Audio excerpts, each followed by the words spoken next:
有機會喺你面前獻醜嚇，你點獻都唔會醜喎。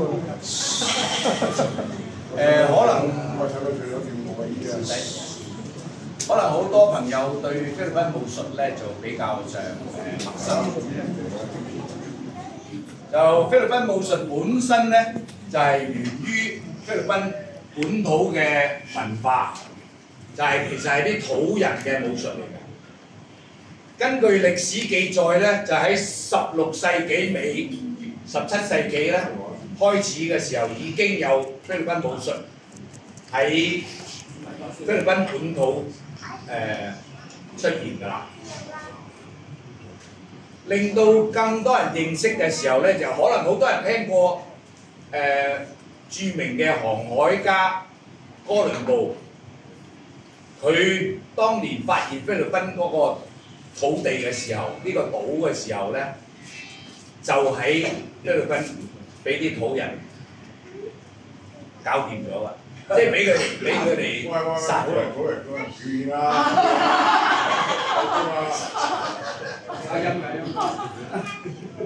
介紹歷史先。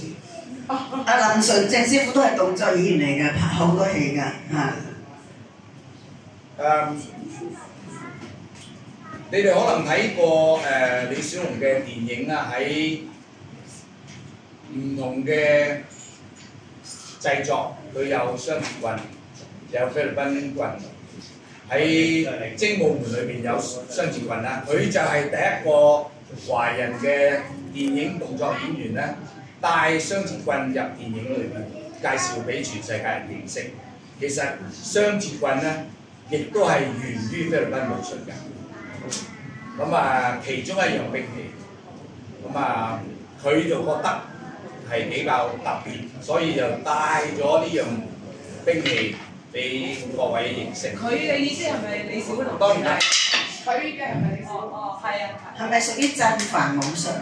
真範就係李小龍原名。哦，即係李小龍嘅其實個長度睇菲律賓棍個長度差唔多，佢有短有長嘅，長到好似齊眉棍，好似中國武術嘅齊眉棍啊。短咧，其實呢個咧呢個長度咧就係其實視乎你嘅手嘅長度嘅啫，視乎你嘅手嘅長度，有啲長啲，有啲短啲，甚至有啲好似咁短嘅。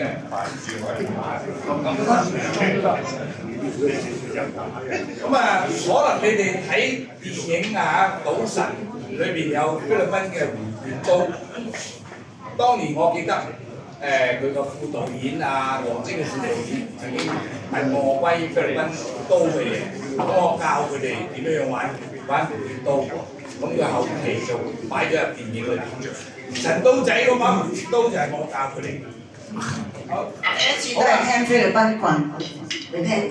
其實呢啲咧源於菲律賓嘅菲律賓棍咧，就係其實係刀嚟嘅，佢原身係刀嚟嘅，但係俾西班牙人統佔咗菲律賓嘅時候咧，佢哋就禁咗佢哋唔俾佢用刀。可能有啲朋友去過菲律賓咧，就見到佢哋掛喺牆上面有好多唔同類型嘅刀型嘅，就係唔同一個部落。或者喺中國功夫裏邊咧，就係唔同嘅派別，佢哋有所不同，唔同形狀嘅刀。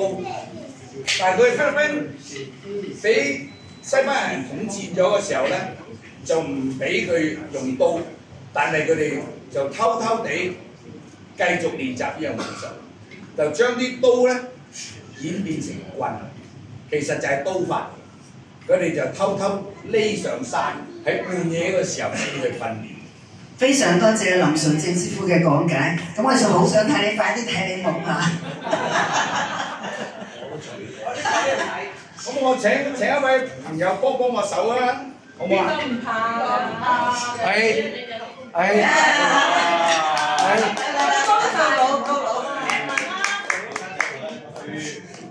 有冇啲師友夠膽去體驗啊？唔會打到佢唔使驚，但係呢邊嘅我得。其實咧，菲律賓武術裏邊咧，嗱頭先講咗係刀法嚟㗎，佢哋會分開咗12個唔同嘅攻擊角度。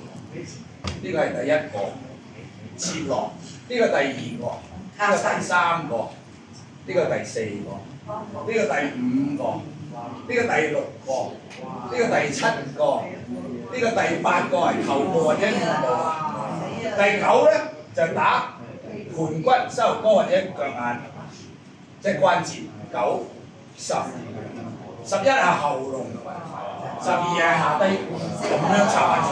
死得啦！總共有12個唔同嘅攻擊角度，但係簡化咗咧，就係1、2、3、4。好啦，再簡單啲嗱，你同我揸緊㗎，你揸緊得㗎，唔會打到你嘅。咁所有兵器咧，當對方如果有兵器對付你嘅時候咧，喺菲律賓武術裏邊嘅練習咧，佢就係打棍㗎，打練習就係去打翻佢嗰個兵器，但係實際喺自衛嗰時候就係直接打落隻手度啦，令到佢失咗件兵器，咁你變咗你對方就冇咗個攻擊嘅武嘅兵器。嗱，我而家示範翻簡化咗5個唔同嘅攻擊角度咧，就係嗱呢個頭先我講咧就話就係直接打手㗎啦，一打手就入㗎啦。但係如果呢個係刀嘅話咧，就劏㗎啦，劏雞咁樣㗎啦。我哋邊個想學武術啊？揾阿師傅啦嚇。